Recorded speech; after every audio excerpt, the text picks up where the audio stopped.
गृहराज्यमंत्री योगेश कदम यांचा राजीनामा घ्यावा अशी मागणी होते। सुषमा अंधारे यांच्याकडून ही मागणी करण्यात आली आहे। गुंडांना बळ देणाऱ्यांचा राजीनामा घ्या, गुंडांना शस्त्र परवाना देणं चुकीचं आहे असंही सुषमा अंधारे यांनी म्हटलंय।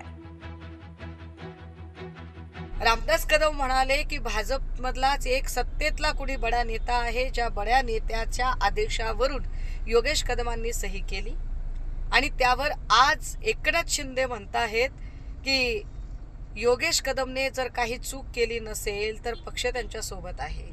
योगेश कदमांनी चूक केली हे तर सगळ्या माध्यमांनी सांगितलं, पण मग योगेश कदमांनी चूक केली नाही म्हणजे भाजपचा जो बडा नेता ज्याच्या आदेशाने योगेश कदमांनी सही केली त्याच्याकडे एकनाथ शिंदेंना अंगुली निर्देश करायचा आहे का? स्वच्छ पुणे सुंदर पुणे हे सुरक्षित पुणे झालं पाहिजे आणि सुरक्षित पुण्यामध्ये गुंडांना अभय देणारे मंत्री त्यांचा राजीनामा झाला पाहिजे।